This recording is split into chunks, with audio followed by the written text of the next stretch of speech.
Selamat pagi semua dan selamat Hari Natal. Merry Christmas. Ya. Puji Tuhan kerana tahun ini kita dapat menyambut Hari Natal dengan meriah juga, walaupun di rumah masing-masing. Tetapi Natal sangat bermakna dan berarti di dalam kehidupan kita orang percaya kerana ada Yesus di dalam Natal kita. Amin. Dan juga kue-mue, air gas sekolah ataupun juga memberikan kita satu apa orang kata ni, sukacita. Betul? Betul kurang. Okey. Dan pada pagi ini saudara-saudari kita akan mendengarkan firman Tuhan, dan dalam beberapa hari lagi kita akan masuk ke tahun 2021, dan juga beberapa hari ini kita menyambut Natal dan juga kita mendengarkan firman Tuhan tentang apakah Natal itu dan kenapa Natal itu sangat bermakna.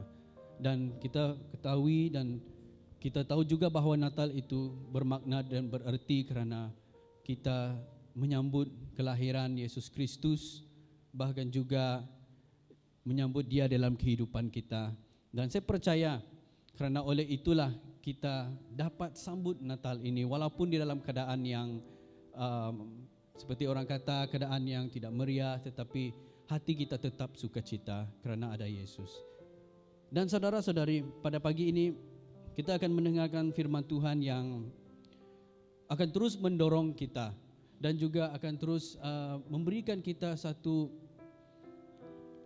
kekuatan sebagai orang percaya yang sekarang hidup di dalam dunia yang penuh dengan kebisingan, penuh dengan kesibukan, dan bahkan juga dunia yang tiap apa orang kata ni hari demi hari makin advance.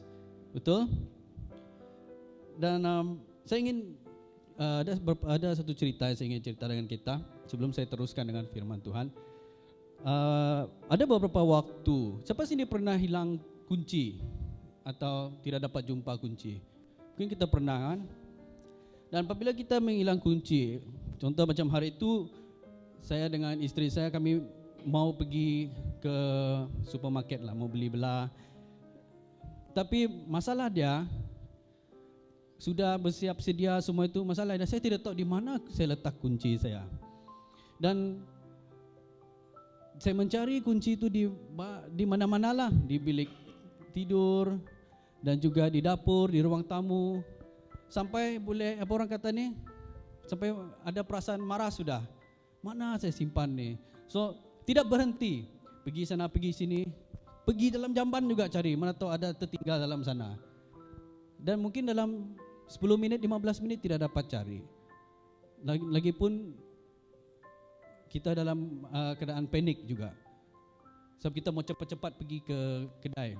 Dan lepas itu kita duduk dan kita tenang dan cuba fikir lagi, di mana saya letak kunci itu. Dan lepas itu bangun lagi, pergi cari. Dan rupa-rupanya kunci itu di dalam poket seluar saya sendiri. Di dalam poket seluar saya sendiri. Heran kan? Macam mana boleh tidak cek dalam poket sendiri? Tetapi mengambil masa 20 minit. Nah, ada lagi satu peristiwa. Tahun lepas kucing saya ni hilang. Dalam 2 minggu saya tidak dapat jumpa dia. Dan sanggup saya pergi ronda di Senadin sana mencari. Mana kucing saya ni pergi? Tak mungkin mati, tidak mau terima kenyataan bah. Sanggup cari-cari pusing-pusing, marah-marah sana. Mana kucing ni? Mayau aku tahu. Nama tu, nak pulai-pulai 2 minggu ke. Sudah buat makanan dia punya favorite pun tidak ada. So dalam kita bertenang dan sambil apa ni, tidak menghiraukan lagi lah. So kita anggap dia, oh kalau dia datang balik, datanglah, macam tu. Kalau dia mati apa boleh buat lah. Dan ketika saya masa itu saya cuci pinggan. Mau lagi begitu orang kita cuci pinggan, cuci pinggan. Dan saya tengok macam kenal sebelang-belang kucing tu. Relax saja dia di sana. So selama tu apabila saya pergi keluar dari dapur pergi rumah jiran tu, rupa-rupanya kucing itu memang ada di sana selama dia menghilangkan diri. Suatu saya beritahu dengan jiran tu, oh kami memang pusing-pusing rumah tu, pusing juga di sini, tidak juga dia ada. Oh memang dia ada di sana, sebab selama ini di sana saja dia tinggal, dia kata. So kita lihat di saat kita di dalam satu situasi di mana kita merasa panik, atau di dalam kita merasa di dalam kesibukan, kadang-kadang kita tidak dapat melihat apa yang kita ingin cari, apa yang kita inginkan. Seperti dalam cerita saya tadi itu, cari kunci pun kalau sudah panik tu sibuk dia pergi sini sana sini, padahal ada dia di situ. Tetapi apabila kita menemukan barang itu, kunci itu kah, apa kucing saya tadi kah, saya hanya dapat temukan dia menyelesaikan masalah itu apabila kita bertenang. Apabila kita dalam keadaan tenang, barulah kita dapat menyelesaikan suatu masalah. Barulah kita boleh jumpa sesuatu yang kita pikir kita hilang selama ini. Dan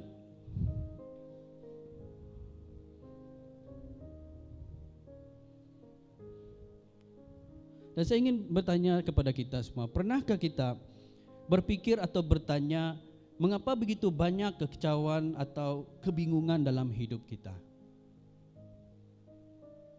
Dan mengapa seringkali kita keliru tentang banyak hal dan mudah goyah saat masalah datang memukul di dalam kehidupan kita? Apakah anda sering gelisah, keliru atau risau? Apakah anda mempunyai banyak perubahan mood? Itu yang banyak orang kata. Saya tidak tahu macam mana mau sebut kata ini. Naik turun emosi hari demi hari.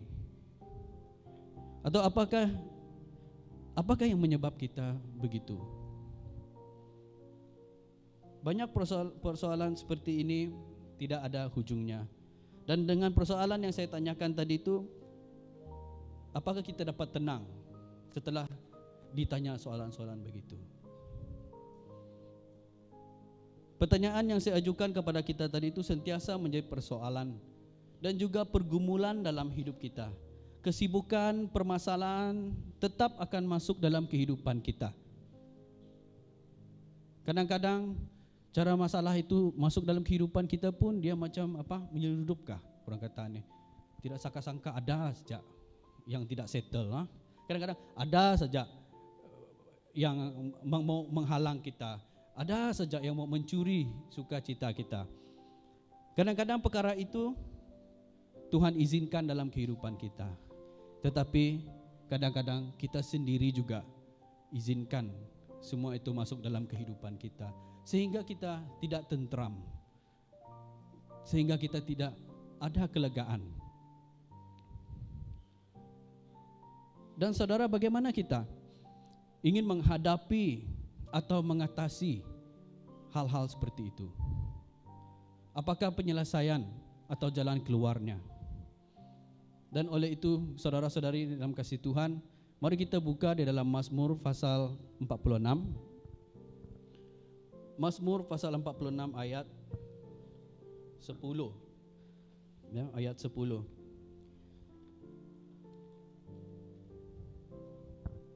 Dan di dalam penterjemahan ini juga, kalau di dalam penterjemahan Malaysia, dia di dalam ayat 11 kalau saya tidak silap. Ada juga dalam ayat 10. So mari kita sama-sama baca di dalam antara ayat 10 atau 11. Kadang-kadang di dalam versi ini versi terjemahan baru di dalam ayat 11 ya. So kalau kita lihat ayat di sana permulaannya itu diamlah. Itulah dia. Okay, kita baca sama-sama. Mazmur 46, di sini saya punya ayat 11 ya. 1, 2, 3. Diamlah dan ketahuilah bahwa akulah Allah. Aku ditinggikan di antara bangsa-bangsa, ditinggikan di bumi. Dan melalui pembacaan ayat tadi, saya membawa kita dengan satu tema, yaitu tenang. Tenang. Dan tenang itu apa? Apa itu tenang? So tenang ini bermaksud kelihatan diam dan tidak bergerak, aman, tentram, tidak kacau atau gelisah.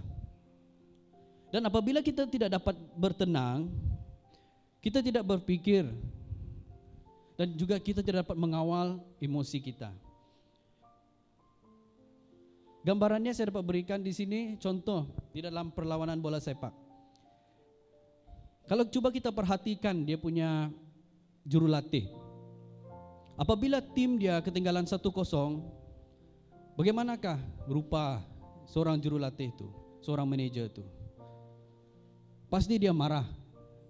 Pasti dia sudah, walaupun dia buat tangan dia macam ini, pasti dia juga berjalan macam banyak utang saja, macam tidak selesai saja masalah. Kadang-kadang keluarlah banyak aksi-aksi dia.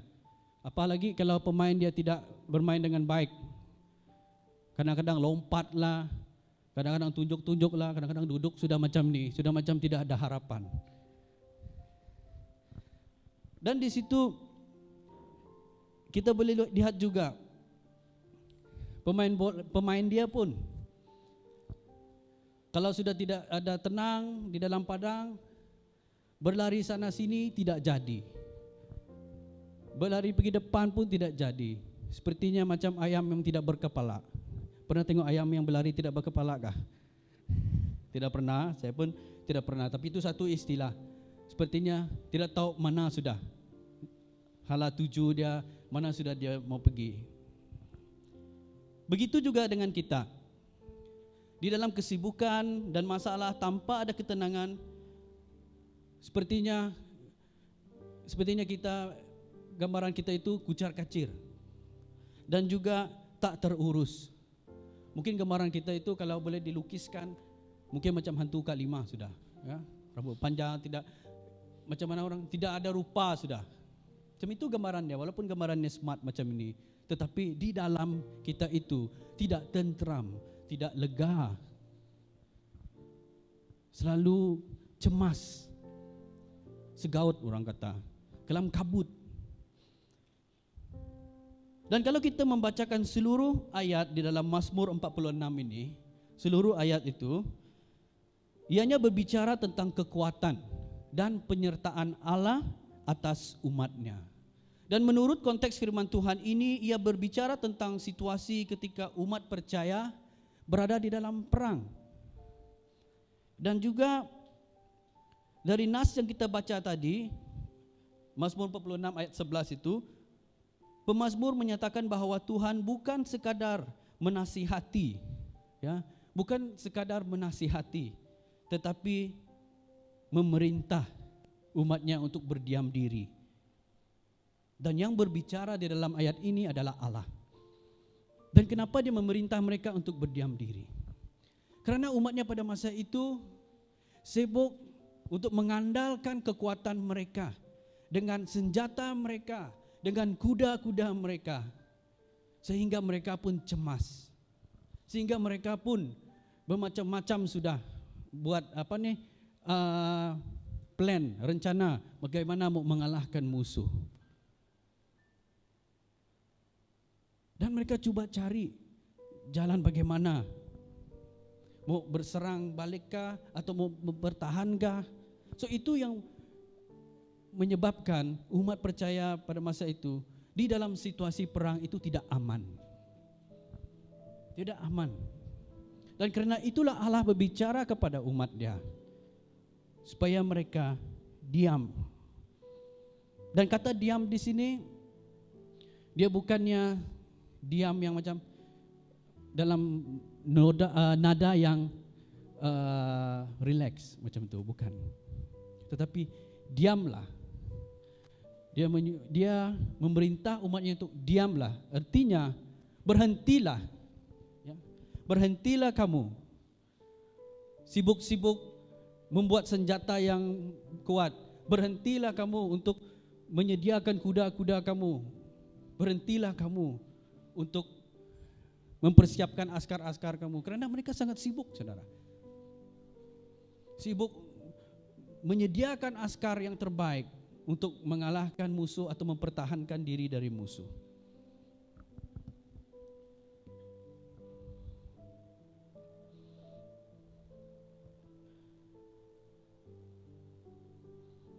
Dan yang berbicara kepada mereka itu adalah Allah sendiri. Dan itu yang dicatatkan oleh si pemazmur. Karena apa yang dia ingin menyatakan di sini adalah kuasanya Tuhan dan penyertaannya Tuhan. Karena itulah katanya itu bukan sekadar menasihati, tetapi memerintah. Itu adalah satu perintah kepada umatnya. Dan bagi kita saudara-saudari, yang berbicara melalui ayat ini adalah Allah sendiri. Memberikan satu pesan kepada umatnya yang percaya kepadanya, yang berharap kepadanya supaya kita dapat tenang. Tenang di dalam kesesakan, tenang di dalam apapun penderitaan, tenang di dalam apapun situasi. Supaya kita tidak menggunakan akal kita. Supaya kita tidak menggunakan kekuatan kita untuk berjuang atau mempertahankan diri kita dengan arus badai dunia ini.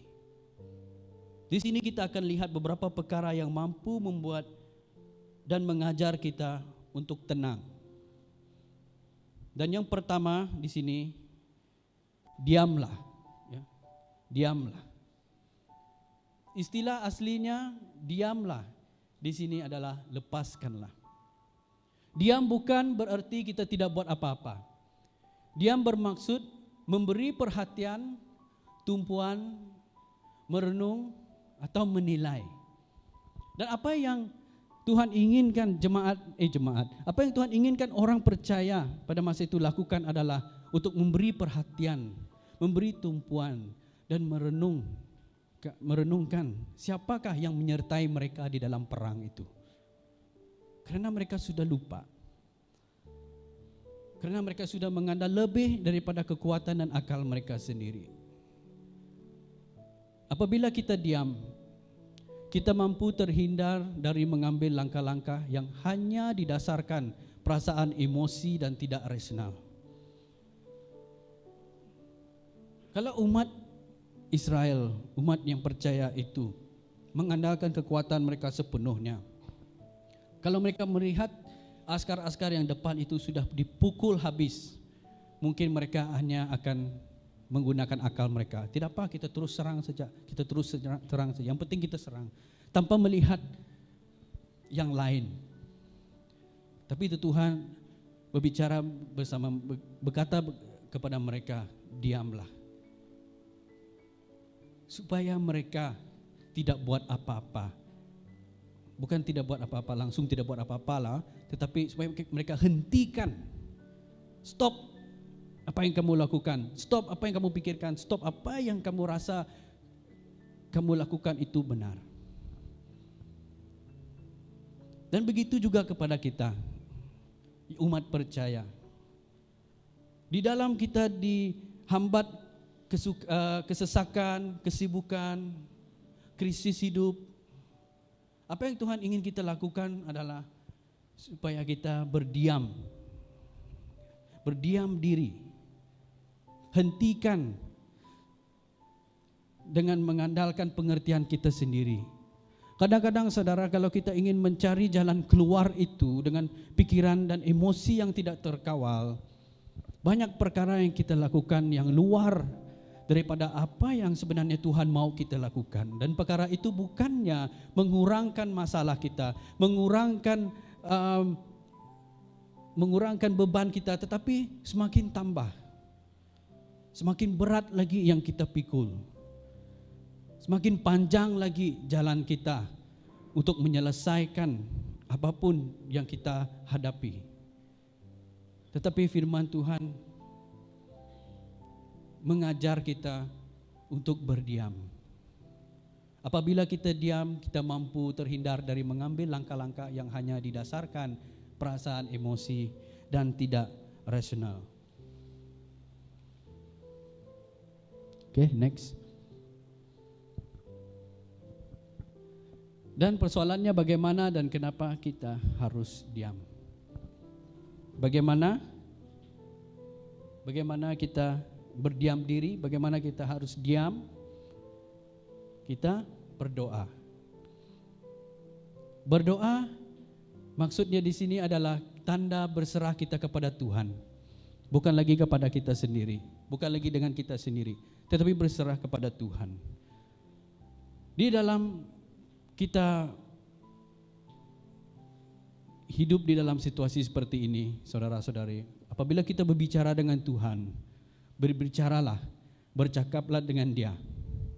Nyatakan apapun pergumulanmu, walaupun Tuhan tahu. Walaupun Tuhan tahu pencarianmu, perjalananmu itu buntu. Tetapi karena engkau berserah kepada Dia di dalam doamu, karena engkau sudah menyerahkan bebanmu kepada Tuhan, dan pasti kamu juga akan menemui jalan keluar daripada itu. Atau bagaimana untuk mempertahankan diri kamu di dalam situasi itu? Ada dua. Jalan keluar, kalau kita sudah keluar kita belajar. Kita tahu apa yang harus kita hindari. Tetapi kalau kita diam di dalam situasi itu, di dalam kesesakan itu, tetapi memerlukan pertolongan Tuhan, Dia akan juga membentuk kita. Supaya apapun badai masalah yang akan memukul kamu, kamu tahu bagaimana mau urus diri kamu di dalam situasi itu. Karena oleh hikmat yang Tuhan beri, kebijaksanaan yang Tuhan beri kepada kita. Tidak lagi kita gunakan langkah-langkah kita sendiri. Walaupun kita ada 10 langkah, tapi pukul sekali, aduh. Kita coba lagi berapa langkah. Tetapi apabila kita berserah kepada Tuhan, Tuhan hanya menyertai kita, memimpin kita. Karena di dalam setiap diri orang percaya itu ada Roh Kudus yang senantiasa akan menguat, menghibur dan juga menuntun kita di dalam apapun persoalan hidupmu.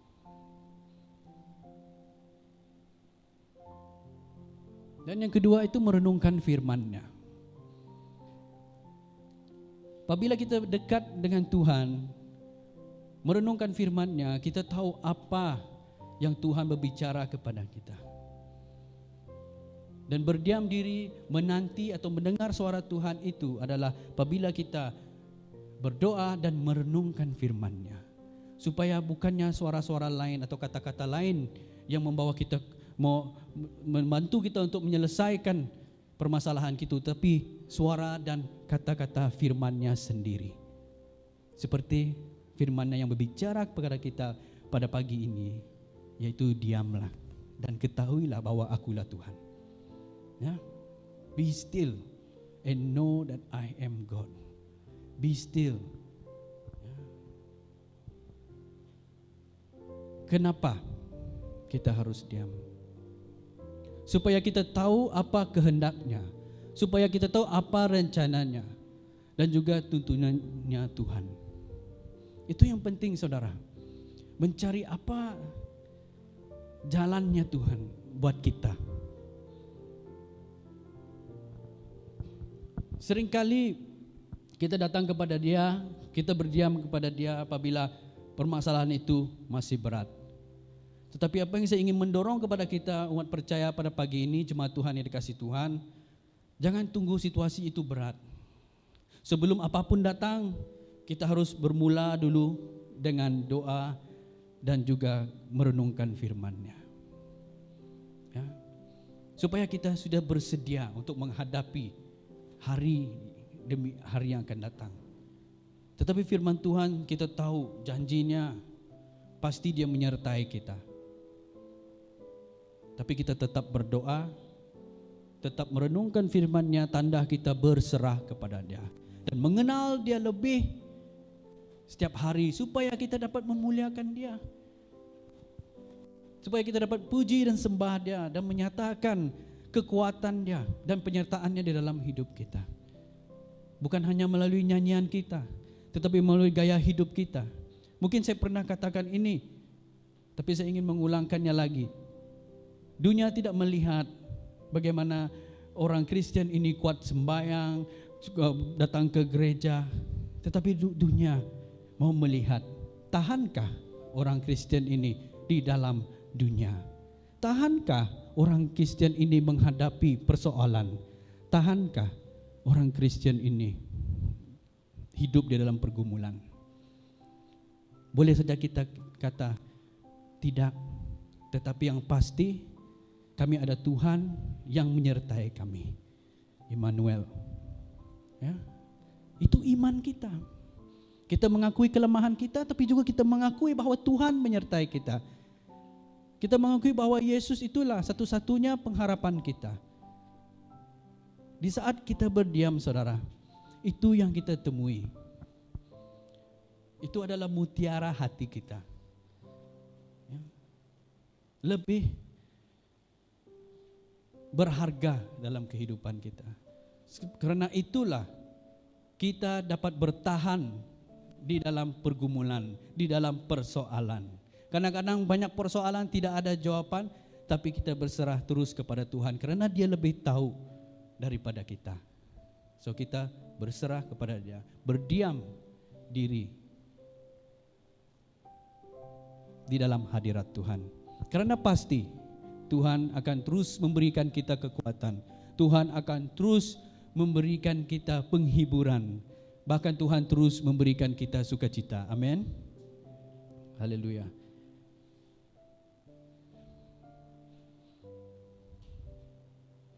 Dan juga saudara, apabila kita berdiam diri, ini juga adalah sikap kita merendahkan hati kita. Dan apabila kita merendahkan hati kita untuk berdiam diri, ia akan menghasilkan kebenaran, ketenangan, kedamaian, sukacita, dan tujuan hidup yang tepat. Ya, tujuan hidup yang tepat.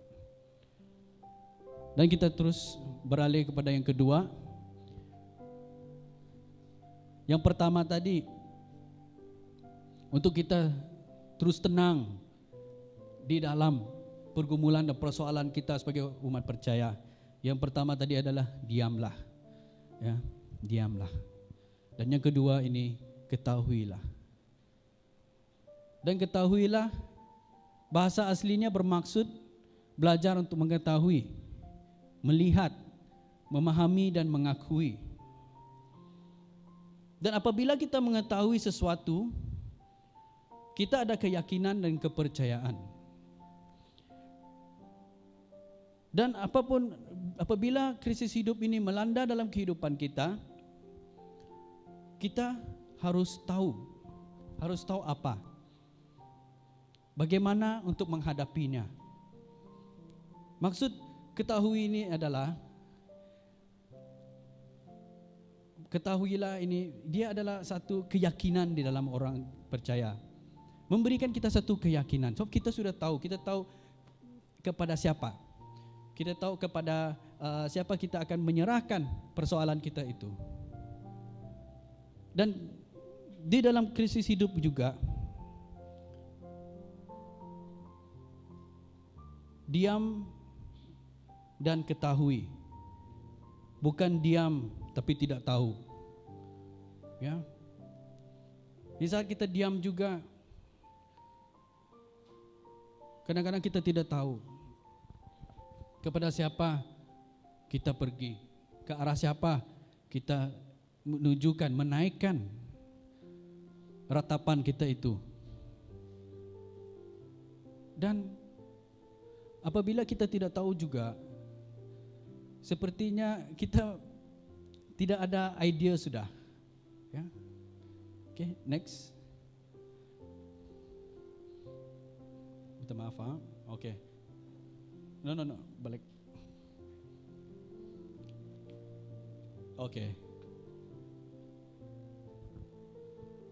So, ketahuilah, mengetahui, memahami dan mengakui Allah. Dan siapa Dia dalam krisis hidup Anda, memberikan Anda ketenangan dan kelegaan. Umat percaya, umat Israel yang berada dalam peperangan itu, mereka tidak tahu sudah bagaimana mau menyelesaikan masalah mereka. Mereka tidak tahu Macam mana mereka mau berperang sudah? Si pemazmur yang mencatatkan hal ini, dia tahu perasaan mereka. Karena itu dia bermazmur, karena itu dia menulis tentang penyertaan Allah, tentang kuasa Allah. Sebab dia tahu hanya satu-satunya Allah itulah yang dapat memimpin umatnya untuk menang peperangan itu. Dan kita saudara-saudari, kita juga hidup di dalam peperangan, ya. Dalam peperangan rohani, spiritual warfare.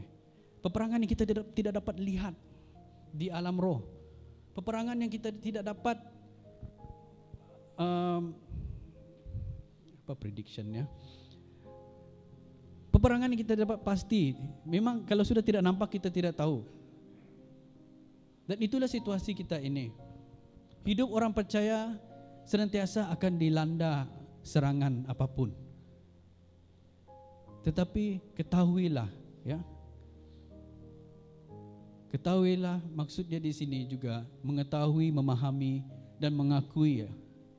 Mengakui Allah dan siapa Dia dalam krisis hidup kita. Agar itu dapat memberikan kita ketenangan dan kelegaan. Supaya kita dapat berjalan di dalam kebenaran Tuhan itu di dalam dunia yang fana ini. Ya. Okay, next.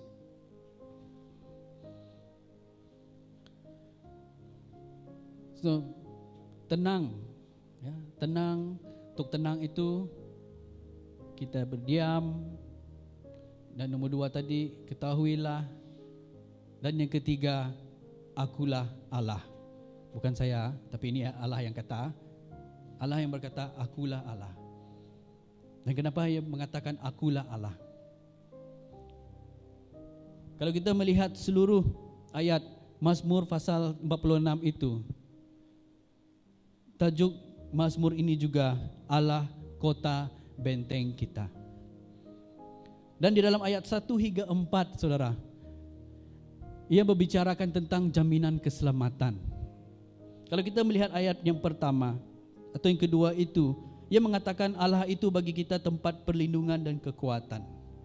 Ya, itu yang si pemazmur itu nyatakan tentang Tuhan. Dia menyatakan bahwa Tuhan itu adalah tempat perlindungan dan kekuatan. Dan itu memberikan satu jaminan kepada umat percaya yang di dalam situasi perang pada masa itu. Dan kalau kita perhatikan di sana ada Selah. Kalau di ayat sini pun selepas ayat 1 hingga 4 ada Selah. Selah maksudnya juga berdiam atau merenungkan, pause. Dan apa yang si pemazmur ingin kita lakukan apabila kita baca ayat 1 hingga 4 ini, untuk merenungkan tentang perlindungan Tuhan dan kekuatan Dia di dalam Dia menolong umatnya. Dan di dalam ayat 5 hingga 8 si pemazmur menggambarkan dan menyatakan tentang penyertaan Allah itu dengan umat Dia. Dia mengatakan di ayat 5 sini, kota Allah kediaman yang maha tinggi, disukakan oleh aliran-aliran sebuah sungai. Allah ada di dalamnya, kota itu tidak akan goncang. Maksudnya Allah ada menyertai umat itu. Bagaimana hebat pun serangan daripada pihak musuh, mereka tidak akan bergoncang. Dan ini yang pemazmur ingin pembaca untuk renungkan, ya, Selah lagi di sana.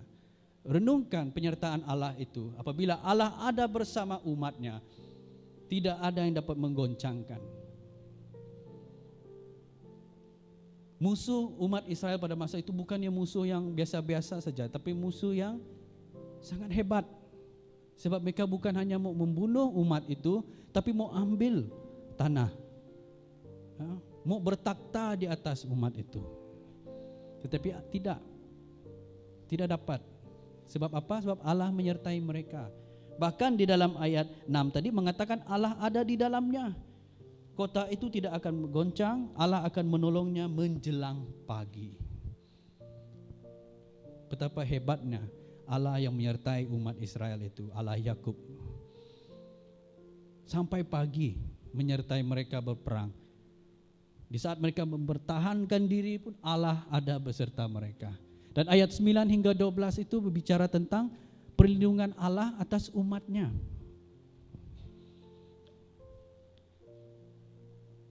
Pergilah, ayat 9, pandanglah pekerjaan Tuhan yang mengadakan pemusnahan di bumi, yang menghentikan peperangan sampai ke hujung bumi, yang mematahkan busur panah, menumpulkan tombak, membakar kereta-kereta perang dengan api.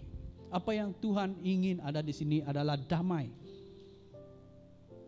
Karena itu dia ingin menghancurkan dan menghentikan peperangan sampai ke hujung bumi. Supaya ada damai. Supaya umatnya itu ada damai. Supaya tidak ada lagi serangan ke atas umatnya. Ya, supaya perang itu berhenti. Dan si pemazmur ingin pembaca untuk merenungkan perlindungan Allah atas umatnya.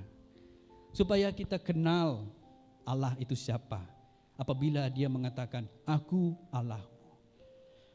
Dan persoalan saya kepada kita saudara, kenalkah kita Allah kita? Kenalkah kita siapa yang menyertai kita di dalam pergumulan dan persoalan hidup kita? Kenalkah kita siapa yang menyelamatkan kita keluar daripada dosa dan daripada ikatan-ikatan yang menjauhkan kita daripada Tuhan. Seperti orang Israel, kalau kita melihat kelima buku Torah atau kitab Musa itu, mereka sering kali berbicara tentang Allah siapa dia, Allah yang melepaskan umatnya dari Mesir. Ya. Mereka mengatakan Allah itu yang sering kali menebus mereka daripada perbudakan. Dan begitu juga kita, saudara-saudari. Kita yang percaya, yang diselamatkan oleh Yesus Kristus, kita kenal Allah kita siapa. Allah kita yang melepaskan kita dari dosa, menebuskan kita dengan memberi hidupnya daripada dosa agar kita dapat damai dengan Allah. Supaya kita memiliki hidup yang kekal. Itulah Allah kita, Yesus Kristus, yang sentiasa memberikan kita pengharapan, yang sentiasa memberikan kita sukacita, dan yang sentiasa memberikan kita ketenangan dan kelegaan di dalam badai apapun yang menerpa kehidupan kita orang percaya. Amin. Next. Siapakah Allah kita? Yaitu Yesus Kristus. Tempat perlindungan kita. Kita yang sudah percaya kepadanya berada di dalam tangannya. Tidak ada yang dapat rampas kita daripada tangan Tuhan. Dia adalah kekuatan kita ketika kita lemah. Dia adalah penolong kita ketika kita buntu. Dan dia menyertai kita di dalam situasi apapun, susah, senang. Dia adalah pendamai kita, yang sentiasa mendamaikan kita dengan Bapa, yang sentiasa mendamaikan kita dengan kasih-Nya. Dan Yesus Kristus itu, dia adalah Allah kita. Dia berdaulat di atas kehidupan kita, dia bertakhta di atas kehidupan kita, bahkan dia juga yang berkuasa di dalam kehidupan kita. Karena seperti mana saya katakan tadi, kehidupan kita berada di dalam tangannya Tuhan, bukannya lagi di dalam tangan kita sendiri.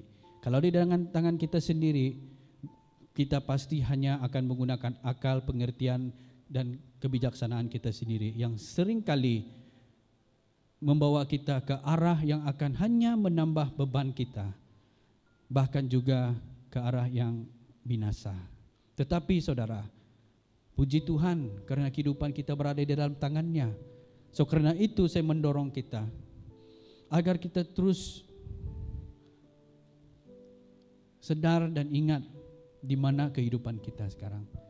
Dia adalah di dalam tangan Tuhan, yaitu tempat perlindungan kita, kekuatan kita, penolong kita, penyertaan kita juga, dan juga damai kita, dan dia adalah Allah kita.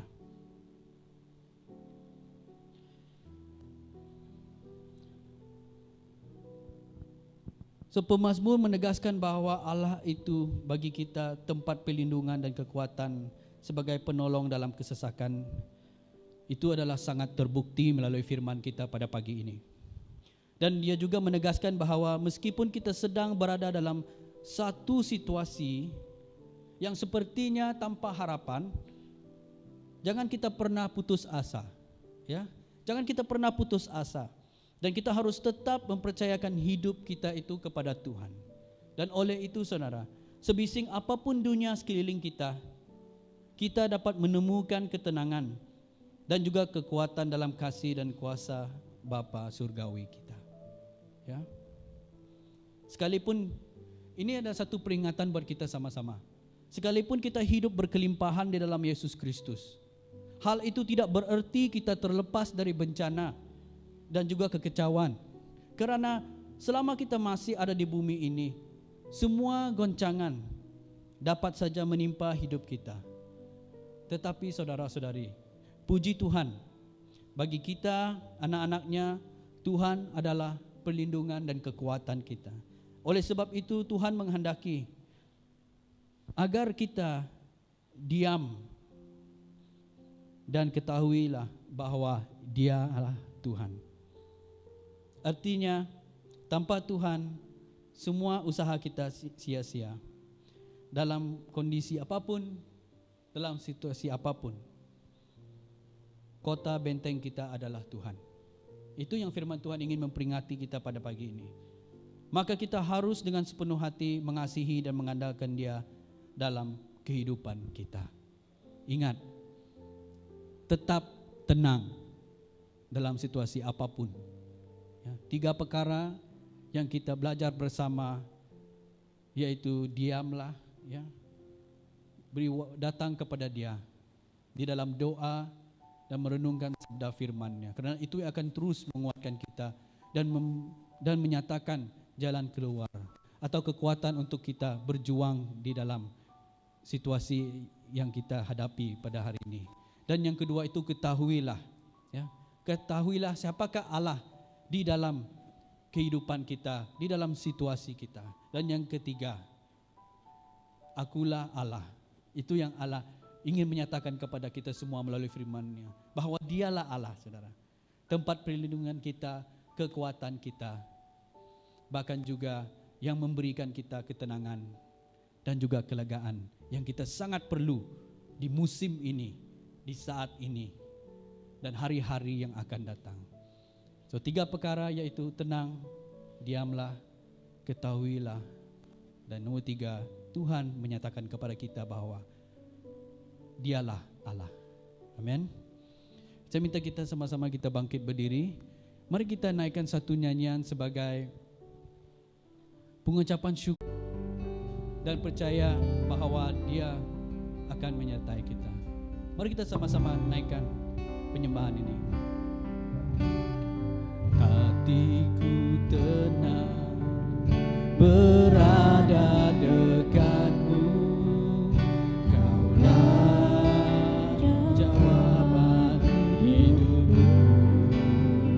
Lagi hatiku tenang, hatiku tenang berada dekatmu, Kau yang melihara hidupku.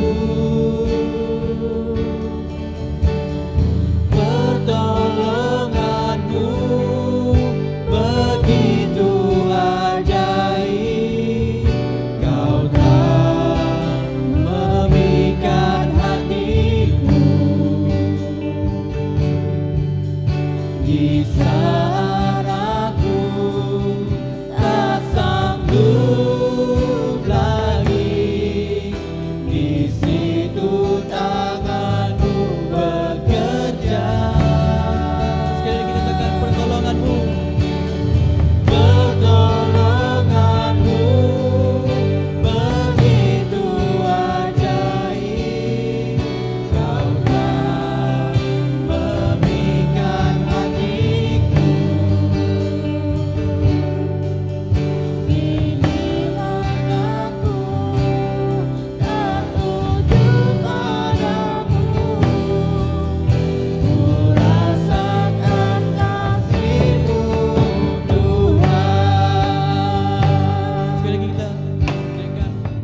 hatiku tenang.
Pastor Robert untuk berdoa untuk kita.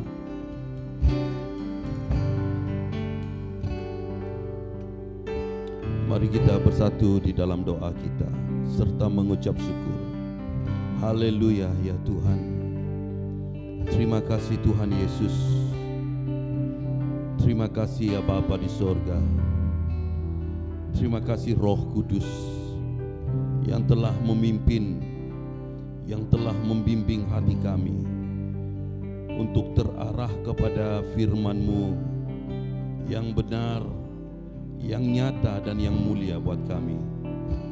Terima kasih Tuhan atas kebenaran firman-Mu yang telah memberi keteguhan iman buat kami pada hari ini. Ketika kami diizinkan untuk mengalami segala kesukaran sepanjang tahun 2020 ini Tuhan, kami dapat merasakan bahwa pertolongan-Mu tidak pernah terbatas dan kasih-Mu tidak pernah pudar, dan kuasa-Mu ya Tuhan yang biasa Kau nyatakan buat kami, mengangkat kami, yang menguatkan kami, dan yang memberi semangat yang baru hari demi hari buat kami. Terima kasih Tuhan. Setiap hari juga kami mengalami kemenangan oleh karena kasih-Mu, oleh karena kuasa-Mu ya Tuhan. Terima kasih Roh Kudus-Mu. Haleluya ya Tuhan Yesus. Kami bersuka cita pada hari ini, karena di dalam kesulitan apa sekalipun hati kami tetap tenang. Kami mengambil masa untuk berdiam dan berdoa, dan mengetahui dan mengenali Engkau adalah Tuhan yang selalu memelihara dan menyertai hidup kami. Engkau adalah Allah yang senantiasa membimbing, menuntun kami setiap waktu, setiap saat ya Tuhan Yesus. Terima kasih atas firman-Mu. Berkati hamba-Mu yang telah menyampaikan firman-Mu ya Bapa. Berkati seluruh jemaat Tuhan yang telah menerima firman-Mu. Berikanlah kemenangan buat kami ya Bapa. Yang sakit Kau sembuhkan ya Tuhan Yesus. Yang di dalam pergumulan Tuhan Engkau membuat jalan, Engkau sediakan jalan untuk kami keluar dari segala tantangan dan cabaran dalam hidup kami. Dan Tuhan, kami berdoa, sekeluarnya kami dari tempat ini, biarlah kami keluar dengan sukacita-Mu, kami keluar dengan kekuatan yang baru, kami keluar dengan semangat yang baru.